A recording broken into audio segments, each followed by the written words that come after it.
My father sent a message to the family group chat. We never want to see you again. So I saved the messages, canceled his health insurance I was paying, and let him face his $200,000 medical bills alone. Welcome back, beautiful people. Before we begin, subscribe and tell us in the comments where you're tuning in from. We love seeing this community grow worldwide. The notification lit up my phone at 2:47 a.m. I should have been asleep, but insomnia had become my companion since carrying everyone else's burdens. The family group chat, Thompson Legacy, rarely buzzed this late. My stomach dropped before I even read the words. We never want to see you again. You're dead to this family. My father's message glowed cold and final on the screen. Below it, my mother had added a single emoji. Thumbs up. My brother Derek chimed in. About time Dad said it. She's been poisoned for years. I sat there in my downtown apartment, the city lights blurring through sudden tears, reading and rereading those words. 28 years of being the responsible one, the fixer, the one who sacrificed. Erased in a group text at 3 a.m. My hands trembled as I scrolled up, searching for context for the crime that warranted this execution. There was nothing. No argument. No warning. Just casual cruelty delivered with the emotional weight of a grocery list. The irony burned. My phone's payment confirmation sat 2 notifications above their messages. $847 transferred for Dad's supplemental health insurance. The same insurance covering his diabetes medication, his heart condition, his weekly physical therapy. I'd been paying it for 3 years, ever since his company dropped him and Medicare wasn't enough. I screenshot everything. Every word. Every timestamp. My legal training kicked in even as my heart shattered. Document everything. The crying could wait. Right now, I needed evidence of what my family really was. And what they just lost. Growing up, our house had an unspoken hierarchy. Derek was the golden child. Charismatic, athletic, Dad's fishing buddy and Mom's pride. Then came Shanice, the artistic middle child who could do no wrong with her gallery openings and creative spirit. I was last. The responsible one. The boring one. Kenya can handle it, became the family motto. Need someone to co-sign a car loan? Kenya can handle it. Need bail money at 2 a.m.? Kenya's got it. Need someone to blame when things go wrong? Well, Kenya can handle that too. I paid for Derek's DUI lawyer when I was still in college myself, working 2 jobs while he partied through his 3rd suspended semester. I covered Shanice's rent for 8 months when her art wasn't selling. I bought Mom's medication, fixed Dad's car, babysat everyone's kids without complaint. The memory that haunted me most happened 5 years ago.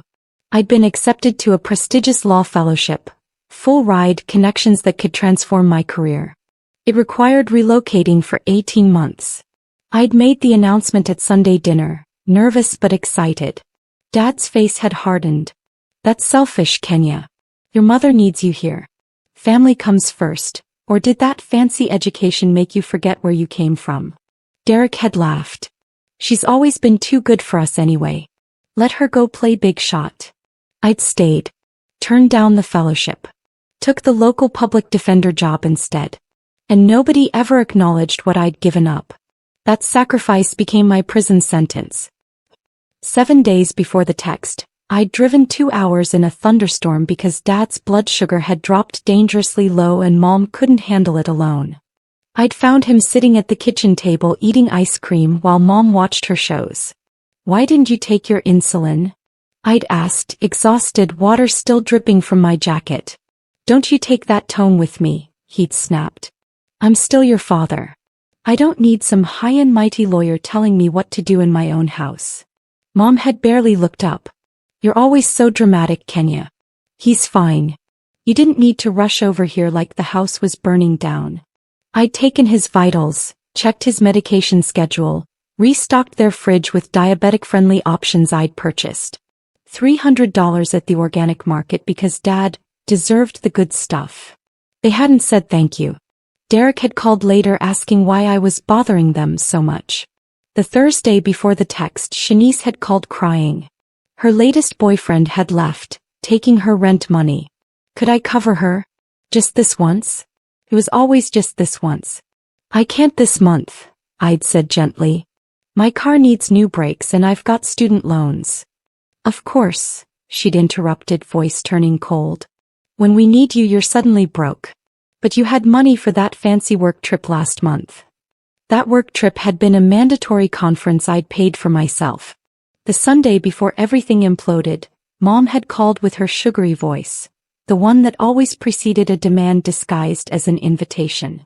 Family dinner at 6. Don't be late. We need to discuss something important. I'd arrived with a homemade sweet potato pie, Dad's favorite, and wine I couldn't really afford. The house smelled like Mom's cooking, that familiar blend of fried chicken and manipulation that defined my childhood. They were all there. Derek with his new girlfriend Tamara, the fourth this year. Shanice with her judgmental expression already in place. Mom fussing over Derek's plate. Dad in his recliner, king of his castle. Kenya's here. Mom had announced like I was late. I was 10 minutes early. We'd barely sat down when Dad cleared his throat. We've been talking. As a family. About boundaries and respect. My fork had paused halfway to my mouth. This wasn't about boundaries. This was an ambush. Derek jumped in, emboldened by Dad's opening. You've been really controlling lately. Always telling people what to do, how to live. It's suffocating. Controlling. The word felt absurd in my mouth. I helped you. See. Shanice interrupted, gesturing at me like I was evidence in a trial. This right here. You help, then hold it over our heads. It's toxic. Mom had nodded, dabbing her mouth with a napkin. We love you, Kenya, but you need to hear this. Your attitude has been affecting the whole family dynamic. I'd sat there, surrounded by people I'd sacrificed for, being lectured about my attitude. Dad had leaned forward, eyes hard. Your mother and I raised you better than this. Somewhere along the way you got it in your head that you're better than us. That education made you think you're superior. That's not true, I'd protested, but my voice sounded small even to my own ears. Then explain why you question everything I do, Dad continued. My health, my choices, my parenting. You undermined me in front of Derek's kids last month, telling them they should think critically about what adults tell them. You were teaching my grandchildren to disrespect authority. I'd been teaching them to question propaganda after Derek showed them a conspiracy theory video. But apparently media literacy was disrespect now. Tamara, who'd known this family for exactly 6 weeks, felt qualified to add her assessment. From an outside perspective, Kenya, you do come across as kind of condescending. Like you're always the smartest person in the room. I started. Let her finish, Mom said sharply. To me. Always to me. Derek had stacked on then. And you're always bringing up money. Making us feel guilty for asking for help. Like you're some kind of martyr keeping receipts of everything you do. The irony of him saying this while sitting in clothes I'd bought him last Christmas wasn't lost on me. Shanice had delivered her rehearsed speech next. It's like you want us to fail so you can swoop in and save us. It's a control thing. Our therapist says. Your therapist that I helped pay for? The words escaped before I could stop them. The table went silent. And I knew I'd just proven their point. Dad's fist hit the table. That. Right there. That's exactly what we're talking about. You can't just be here, be family. You have to keep score, make sure we all know how much you've done. It's exhausting, Kenya. I'd looked at Mom, desperate for one ally. She'd looked away. Here's what's going to happen, Dad continued, his voice taking on that authoritative tone that had terrified me as a child. You're going to apologize to this family. You're going to recognize how your behavior has hurt us. And you're going to start showing some humility and respect, or there will be consequences. The word hung in the air. Consequences. For being their A-team. For dropping everything when they called. For sacrificing my dreams so they could feel comfortable. I need some air, I'd managed, standing up. Running away, Derek muttered. Classic Kenya. Can't handle real talk. I'd made it to my car before the tears came. Sat in their driveway for 20 minutes, watching through the window as they laughed and ate and continued dinner without missing a beat. Like I'd never been there. Like I didn't matter at all. I'd driven home in a daze, replaying every word, trying to understand how helping had become hurting. How love had become leverage against me. The text came 4 days later. No apology demanded. No chance to defend myself. Just excommunication delivered via group chat at 3 in the morning, like I was a spam contact they'd finally gotten around to blocking. I didn't sleep. By dawn, I'd printed every screenshot, every bank statement showing my transfers, every grateful text they'd sent when they needed something. The paper trail of my erasure. My best friend Nicole called at 8. "Girl, I just saw. Did your brother really just post that?" "Post what?" My voice sounded like gravel. "Check Facebook." Derek had posted at 7:15 a.m. Sometimes you have to cut toxic people out, even family. If someone makes you feel bad about yourself constantly, it's okay to set boundaries. Proud of my family for standing together. #family first, #healthy boundaries, #self-care. The comments were filled with support.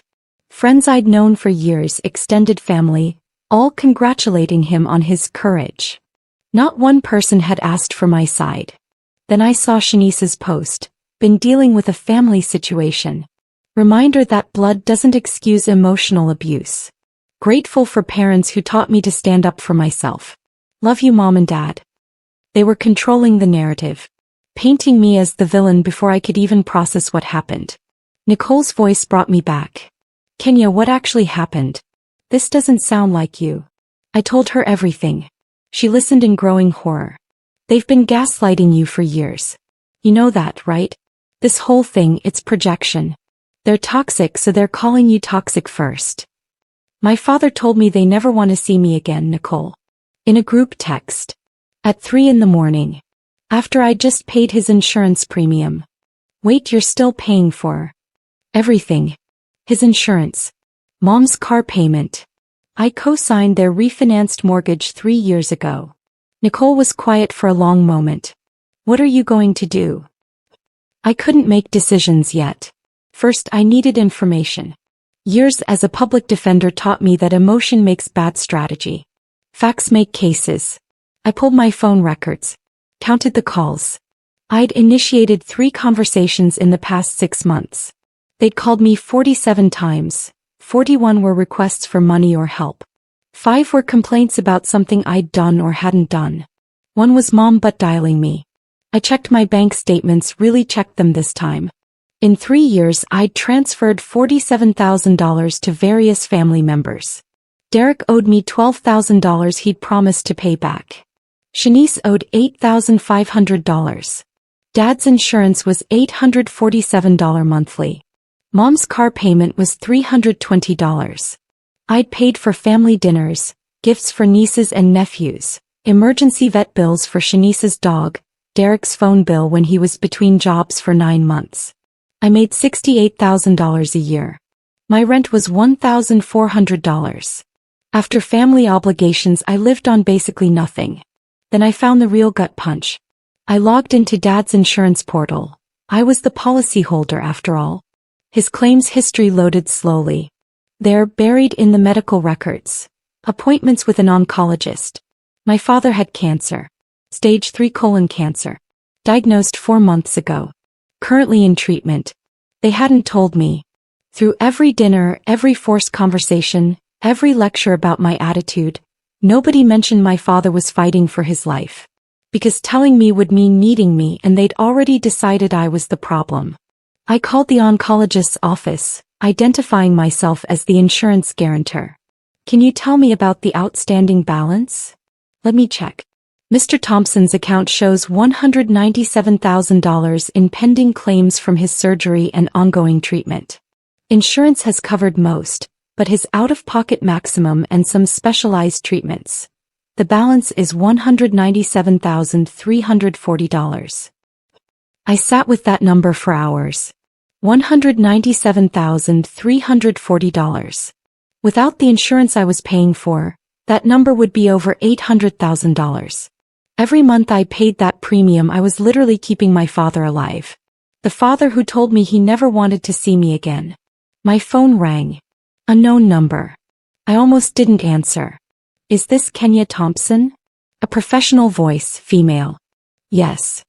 This is Barbara Easley from Medical Billing at City General. I'm calling about your father's account. We show you as the insurance guarantor. We need to discuss payment arrangements for the outstanding balance. When can you come in? What happens if the insurance is cancelled? The question felt like swallowing glass. Pause. The insurance? Ma'am, that would retroactively affect his coverage. The bills would revert to him as the patient. Given his treatment plan, we're talking about significant financial exposure. I'd strongly advise. Thank you for the information, I said and hung up. Nicole came over that evening with wine and Chinese food. She found me on the floor, surrounded by papers, my laptop open to the insurance cancellation page. You're really going to do it? She asked quietly. I don't know. Part of me wants to be the bigger person. To keep paying, keep helping, prove that I'm not who they think I am. And the other part? The other part is so tired, Nicole. So tired of being invisible until they need something. Of being blamed for having boundaries. Of sacrificing everything and being called selfish. I looked at her. He's sick. Really sick. This could destroy him financially. He destroyed you emotionally. At 3 a.m, in a group chat.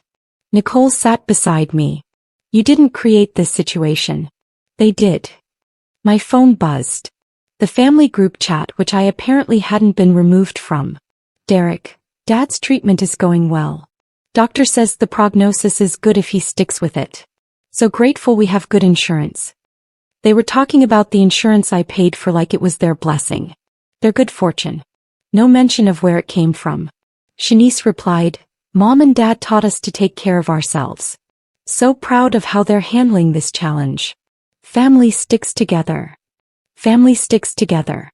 The words blurred as tears came. I was family when my money was useful. When my car could provide a ride, when my connections could open doors, when my responsibility could cover their mistakes. But when I needed basic respect, basic acknowledgement, I was toxic, controlling. Someone to excommunicate via text. Mom's message appeared, we're so blessed. Even with Kenya's drama, God provides. The insurance came through just when we needed it. He works in mysterious ways. God provides.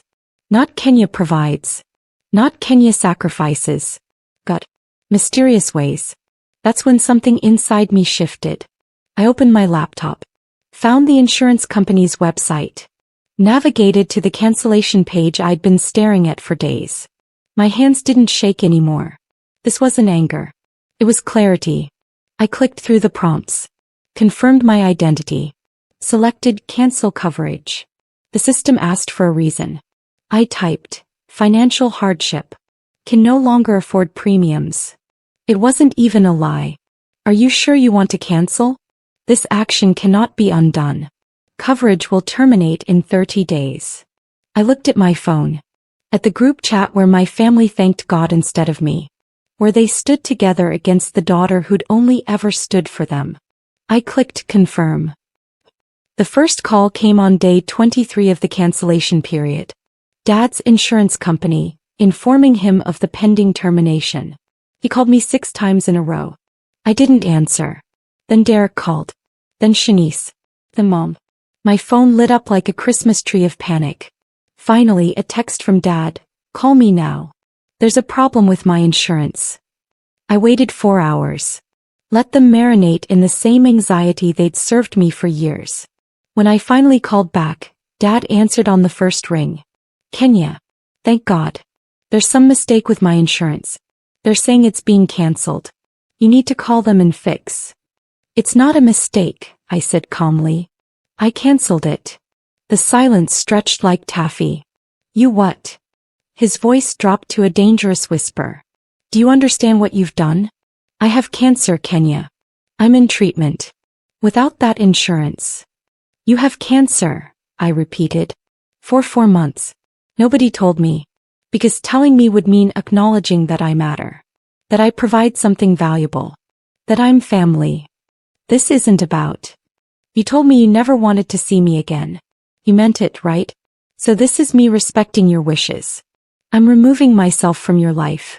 Completely. Including financially. You're going to let me die over some hurt feelings? The manipulation was masterful. The same tone he'd used my entire childhood to make me feel guilty for having needs. Your mother is beside herself. You do this to her? To your family? My family. I laughed and it sounded foreign. My family excommunicated me in a group text at 3 in the morning. My family let me believe I was the problem while you were literally fighting for your life. My family thanked God for insurance I paid for while calling me toxic. We can talk about this. Come to Sunday dinner. No. The messages escalated. Derek, you're really going to murder our father over your ego? He apologized, Kenya. What more do you want? I scrolled up. There was no apology. Just demands that I fix this and stop being petty. Shanice called crying. How can you be so cruel? He's scared, Kenya. Actually scared. The bills alone could take everything they have. Is this really who you want to be? Who I want to be? I asked. Let me tell you who I've been. I've been the person who paid your rent for 8 months. Who covered Derek's DUI lawyer. Who gave up a fellowship that would have changed my career. Who paid Dad's insurance for 3 years without missing a payment. Who showed up every time any of you needed anything. And what did I get? A group text at 3 a.m. telling me you never want to see me again. We were angry. You were honest, I interrupted. Finally.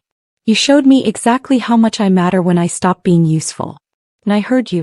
I'm respecting your boundaries. You never want to see me again. Granted. But that means all of me. Including my bank account.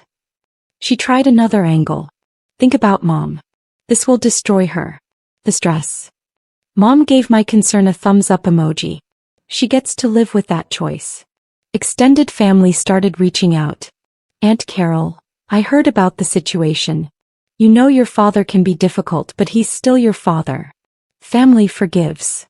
I responded, did he tell you he excommunicated me via text? Or just that I canceled insurance? She never replied. Uncle Jerome was more direct. You're being vindictive.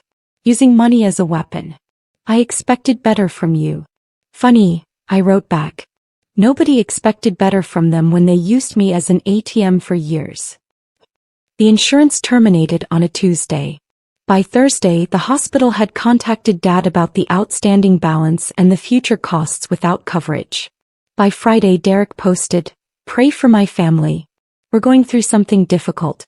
Financial struggles hit different when it's medical. If anyone has resources or advice, please reach out. #medical debt #family first." The comments filled with sympathy. No context. No truth. Just Derek playing victim like he'd perfected since childhood. I could have exposed them. Posted the screenshots, the bank statements, the timeline of my erasure. I could have let the world see their cruelty and hypocrisy. But that would mean I still cared what they thought. Still needed their acknowledgement. I didn't anymore. 6 months later, I heard through Aunt Carol that they'd set up a GoFundMe. Raised $40,000. Nowhere near enough. They'd had to sell the house, downsize to an apartment. Dad's treatment continued, but they were drowning. Derek had to get a second job. Shanice moved back home to help with expenses. They learned what I'd known my whole life. Survival requires sacrifice. The difference was I'd sacrificed willingly out of love. They sacrificed resentfully out of necessity. Nicole and I were having coffee when she asked, "Do you regret it?" Cutting them off. I thought about the therapy I could finally afford. The small house I'd just put a deposit on. The fellowship I'd reapplied for and been accepted to. The weight that had lifted from my chest when I stopped carrying people who resented the burden they'd created. I regret that it took me so long, I said honestly. I spent years believing that if I just gave enough, sacrificed enough, proved myself enough, they'd finally see me. Love me back the way I loved them. But you can't earn what people refuse to give. My phone stayed quiet now. No emergency calls. No crisis management. No group chat messages reminding me of my place. Some people call it revenge.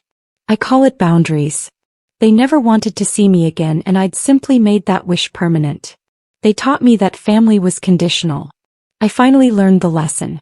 The irony was they'd been right about one thing. I had been keeping score. But not for power or control. I'd been keeping score, hoping that one day the balance would show them my worth. That the receipts would speak louder than my words. In the end, the only person who needed to see those receipts was me. Proof that I'd given everything I had to people who saw it as the bare minimum. Evidence that I'd loved them more than they'd ever loved me. And permission finally to walk away. Some stories don't end with reconciliation. Some end with realizing that the peace you seek doesn't come from fixing broken people. It comes from stopping the bleed they create in you. I never spoke to my father again. He never apologized. The family never acknowledged what they'd done. But for the first time in my life, I didn't need them to. Their silence was no longer a weapon. It was a gift. If this story resonated with you, you're not alone. Sometimes the hardest thing we do is choose ourselves. Drop a comment below sharing your experience. Your story matters too. And hit that subscribe button for more real stories about finding strength when family fails us. Because the family you choose can heal what the family you're born into breaks. Kenya's story doesn't end with bitterness, but with boundaries. Sometimes the most loving thing you can do is let people face the consequences of losing you. Not for revenge, but for survival. For the chance to finally breathe.